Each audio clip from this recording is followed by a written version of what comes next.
महत्वपूर्ण संविधान संशोधन। सबसे पहले संविधान संशोधन था जो प्रक्रिया है वो दक्षिण अफ्रीका के से ली गई है। इसमें अनुच्छेद था वो था 368 था। 368 के तहत क्या होता है कि हम 368 के तहत संविधान में संशोधन कर सकते हैं। प्रथम संविधान संशोधन था वो 1951 में आया था। प्रथम संविधान संशोधन 1951। इसमें यह बताया गया था कि भारत की संविधान में 9वीं अनुसूची जोड़ी गई थी। इस संविधान के तहत संविधान में 9वीं अनुसूची को जोड़ा गया था जो भूमि सुधार से संबंधित थी। मतलब जितने भी भूमि से संबंधित जितने भी कानून थे वो 9वीं अनुसूची में डाले गए थे। इसमें विषयों पर संविधान में चुनौती नहीं दी जा सकती। भूमि सुधार 9वीं अनुसूची में रखे विषयों पर हम संविधान में उनको चुनौती नहीं दे सकते। इसमें यह भी बताया गया था कि एसटी और एससी में सरकारी नौकरी में आरक्षण भी दिया जाएगा। अब आ गई थी 7वीं संविधान संशोधन जो 1956 में हुआ था। इसमें राज्यों का पुनर्गठन किया गया था। मतलब जस्टिस फजल अली शाह आयोग की सिफारिश पर मतलब राज्यों का पुनर्गठन किया गया था। भाषाई आधार पर राज्यों का पुनर्गठन किया गया था। पहले क्या थे, 4 ग्रुप थे, ए बी सी डी। 4 ग्रुपों में भारत का जो राज्य थे उनको वर्गीकृत किया गया था। लेकिन भाषाई आधार पर गठित होने वाला प्रथम राज्य बना था आंध्र प्रदेश। और उसमें 14 नए राज्य बना दिए गए थे। 14 नए राज्य बना दिए गए थे। इसमें 6 केंद्र शासित प्रदेश भी बनाए गए थे। इसमें क्या किया गया था, 230 और 231 में क्या किया गया था, संशोधन किया गया था। इसमें संशोधन करके 14 नए राज्य और 6 केंद्र शासित प्रदेश बनाए गए थे। और इसमें यह भी बताया गया था कि 2 या 2 से अधिक राज्यों के लिए एक ही उच्च न्यायालय होगा।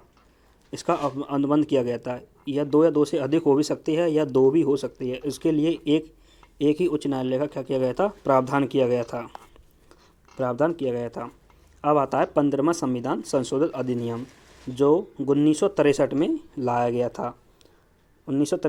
गया था। इसमें सेवानिवृत्ति की आयु थी। मतलब जो भी व्यक्ति कोई भी सरकारी पद पर बना हुआ है और वो अपनी मतलब सेवा पूरी कर चुका है तो उसको पहले क्या किया था, 60 वर्ष के अंतराल में उसको हटा दिया जाता था।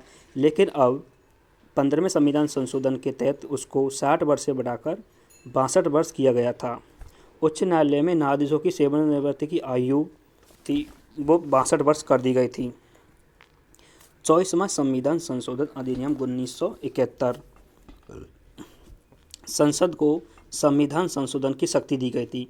अर्थात संसद भी संविधान संशोधन कर सकती है। यह अनुच्छेद 13 या 368 में बताया गया है कि संसद के पास भी संविधान में संशोधन कर सकती है। 42वां संविधान संशोधन 1976। ये सबसे महत्वपूर्ण संविधान संशोधन है। इसे लघु संविधान भी कहते हैं। इसकी प्रस्तावना में 3 शब्द जोड़े गए थे। कौन कौन से? एक तो जोड़ा गया था पदनिरपेक्ष, समाजवादी, पदनिरपेक्ष और अखंडता। तीनों शब्द जोड़े गए थे। इसमें 2 नए अध्याय और जोड़े गए थे। कौन कौन से? एक तो 4 के और 14 के जोड़े गए थे और 9 नए अनुच्छेद जोड़े गए थे। इसलिए उसको क्या कहते हैं, हम कहते हैं संविधान का लघु रूप कहते हैं। इसको शिक्षा है, वन है आदि ये है, उनको क्या किया गया था, पहले ये संघ सूची में थे उसको बदलकर समृद्धि सूची में बनाए गए थे। वर्तमान में 3 सूचियों का हमारे संविधान में विवरण है। पहली है संघ सूची, दूसरी है राज्य सूची, तीसरी है समवर्ती सूची। संघ सूची होती है, इसमें केवल केंद्र को ही कानून बनाने का अधिकार होता है, जबकि राज्य सूची है इसमें राज्य कानून बना सकती है। और समवर्ती सूची है, इसमें केंद्र और राज्य दोनों कानून बना सकती है। मौलिक कर्तव्य होते हैं। मौलिक कर्तव्यों को भारतीय संविधान में भाग 4 के में रखा गया है जो अनुच्छेद 81 के में सरदार स्वर्ण सिंह समिति की सिफारिश पर जोड़े गए थे। अनुच्छेद 31 के में यह संशोधन किया गया था। इसमें यह बताया गया कि नीति निर्देशक तत्वों को मौलिक अधिकार की वरीयता दी गई थी। पहले क्या थे, सिर्फ नीति निर्देशक तत्व थे, उसमें मौलिक अधिकारों को जोड़ा गया था। मौलिक अधिकारों को सरदार स्वर्ण सिंह समिति की सिफारिश पर जोड़ा गया था। और इसमें एक होता है कोरम की व्यवस्था, मतलब इस समय क्या थी, इंदिरा गांधी की सरकार थी उस समय। ये 42वें संविधान संशोधन 1976 हो रहा था। उस समय क्या थी, कोरम की व्यवस्था को इंदिरा गांधी सरकार ने हटा दिया गया था। कोरम की व्यवस्था होती है 1/10 की जनसंख्या। अगर किसी सदन का 1/10 भाग उपस्थित हो तो उसमें भी हम संविधान संशोधन कर सकते हैं, अतः वह संविधान मान्य होगा। लेकिन इसको 42वें संविधान संशोधन के तहत हटा दिया गया था। अब आता है 44वां संविधान संशोधन, जो कि 1978 में हुआ था। इसमें प्रथम बार गैर कांग्रेसी सरकार बनाई गई थी। इसमें आंतरिक अशांति को हटाकर, क्या किया गया था, आंतरिक अशांति को हटाकर सशस्त्र विद्रोह सब जोड़ा गया था। उस समय क्या किया था, इंदिरा गांधी की में उस समय राष्ट्रीय आपातकाल लगा गया था। तो इसमें राष्ट्रीय आपातकाल 3 तरीके से लगा सकते हैं। ये तो युद्ध की स्थिति में, एक कोई भारी आक्रमण होता है जब युद्ध की स्थिति में, और एक और लगा था आंतरिक अशांति। तो उस समय मोरारजी देसाई की सरकार बनी थी। उस समय आंतरिक अशांति को हटाकर सशस्त्र विद्रोह सब जोड़ा गया था, जो कि संविधान में अभी वर्तमान में मौजूद है। इसमें अनुच्छेद 20 व 21 को राष्ट्रीय आपात के समय भी निलंबित नहीं किया जा सकता। इस संविधान में यह बताया गया था कि अनुच्छेद 21 व 20 को या तो युद्ध की स्थिति हो तब भी, या सशस्त्र विद्रोह हो तब भी हम उसको निलंबित नहीं कर सकते। इसमें कोरम की व्यवस्था को पुनः लागू किया गया था। मतलब 42वें संविधान संशोधन 1976 हुआ था। उस समय इंदिरा गांधी की सरकार ने कोरम व्यवस्था को क्या किया गया था, समाप्त कर दिया गया था। लेकिन दोबारा जब गैर कांग्रेसी मोरारजी देसाई की सरकार बनी थी, उस समय कोरम व्यवस्था को दोबारा लाया गया था। इसमें क्या बताया गया थी, और लोकसभा व विधानसभा का कार्यकाल था वो पुनः 5 वर्ष रखा गया था। पहले क्या था, मतलब 42वें संविधान संशोधन के तहत मतलब लोकसभा व विधानसभा कार्यकाल था वो क्या किया गया था, 5 साल से बढ़ाकर 6 वर्ष किया गया था इंदिरा गांधी की सरकार के समय। लेकिन जब 44वां संविधान संशोधन हुआ था तब लोकसभा व विधानसभा का कार्यकाल पुनः 5 वर्ष कर दिया गया था। इसमें क्या किया गया था कि संपत्ति के अधिकार को भी हटा दिया गया था। संपत्ति के अधिकार को हटाकर उसको कानूनी अधिकार बना दिया गया था और उसे अनुच्छेद नंबर 300 के में रख दिया गया था। 52वां संविधान संशोधन, जो कि 1985 में हुआ था। इसमें क्या थी, 10वीं अनुसूची जोड़ी गई थी। भारतीय संविधान में 10वीं अनुसूची थी वो 1985 में जोड़ी गई थी, जो दल बदल से संबंधित थी। पहले क्या था कि कोई भी पार्टी थी वो क्या करती थी, मतलब जिस क्षेत्र के एमएलए जीत कर आता था वो क्या करता था, रुपए की बल पर दूसरी पार्टी में चला जाता था। तो जब सरकार बनी थी तो उसने यह निर्णय किया था कि जिस पार्टी का सदस्य होगा वह उसी पार्टी में जाएगा, नहीं तो उसकी सदस्यता रद्द कर दी जाएगी। इसलिए यह कानून बनाया गया था और 10वीं अनुसूची में यह कानून को जोड़ा गया था। अब आता है 61वां संविधान संशोधन, जो कि 1989 में हुआ था।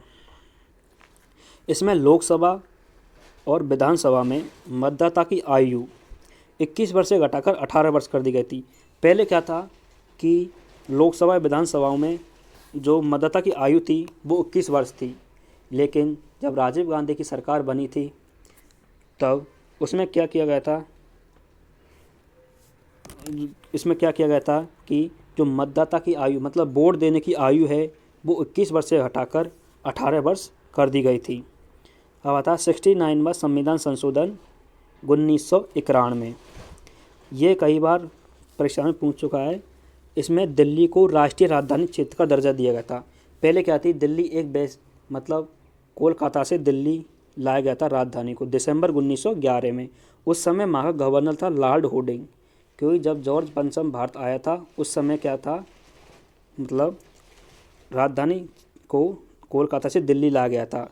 उस समय उसको क्या उस समय कानून नहीं था, लेकिन जब संविधान की व्यवस्था हुई तब हमने उसको संविधान संशोधन किया था और उस संविधान संशोधन के तहत हम दिल्ली को विशिष्ट राष्ट्रीय राजधानी क्षेत्र का दर्जा दिया गया था।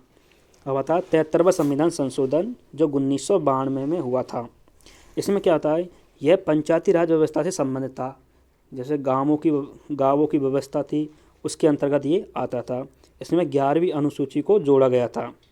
11वीं अनुसूची जोड़ा गया था जो इसमें भाग 9 में जोड़ी गई थी। 11वीं अनुसूची थी, उसको जोड़ा गया था जो भाग 9 में ही थी। इसके पास क्या पंचायत राज व्यवस्था का क्या होता है कि इसमें 29 विषयों पर कानून बनाया जाता है। उसमें 29 विषयों पर कानून बनाने का अधिकार सिर्फ पंचायती राज को था। सिर्फ पंचायती राज ही इसमें कानून बना सकती थी और उस कानून को पालन करती थी और उसको समाप्ति कर सकती थी। इसमें शक्ति थी वो पंचायती राज व्यवस्था के अधीन थी। अब आता है 74वां संविधान संशोधन 1993 में। यह संविधान ऐसा था जो पूर्ण तरह से शहरी जीवन पर आधारित था, शहरी निकायों पर आधारित था। इसमें सिर्फ शहर वाले ही कानून बना सकते थे। इसमें सबसे महत्वपूर्ण बात यह थी कि इसमें 12वीं अनुसूची को जोड़ा गया था। भाग 9 में 12वीं अनुसूची को जोड़ा गया था। इसमें 18 विषयों पर कानून बनाने का अधिकार सिर्फ नगर प्रशासन को था। सिर्फ नगर प्रशासन इसमें कानून बना सकता था और इसमें उसको लागू करता था। इसमें 12वीं अनुसूची को जोड़ा गया था जो भाग 9 में जोड़ी गई थी। अब आता है 86वां संविधान संशोधन 2002। इसमें 11वां मूल कर्तव्य जोड़ा गया था। इसमें 11 मूल कर्तव्य जोड़ा गया था। इसमें यह बताया गया था कि 6 से 14 साल तक के बच्चों को अनिवार्य शिक्षा दी जाए और कोई भी इस देश में अनपढ़ ना रहे। तो ऐसे इसलिए कहा गया था क्योंकि इसमें 11 मूल कर्तव्य जोड़ा गया था और इसमें ये बात रखी गई थी। अब आता है 91वां संविधान संशोधन 2003। इसमें क्या था कि पहले क्या था कि लोकसभा और विधानसभा में मतलब कितने भी मंत्री बना सकते थे, लेकिन 91वें संविधान संशोधन के तहत यह बताया गया था कि लोकसभा और विधानसभा में मंत्रियों की अधिकतम संख्या कुल सदस्यों की संख्या के 15% से अधिक नहीं होनी चाहिए। मतलब जैसे लोकसभा में 552 सदस्य आ सकते हैं, तो इसमें लगभग मतलब 15% से अधिक नहीं होने चाहिए। मतलब पीएम 15% से अधिक मंत्री नहीं बना सकता और राज्य में यह कानून 12 से कम नहीं होना चाहिए।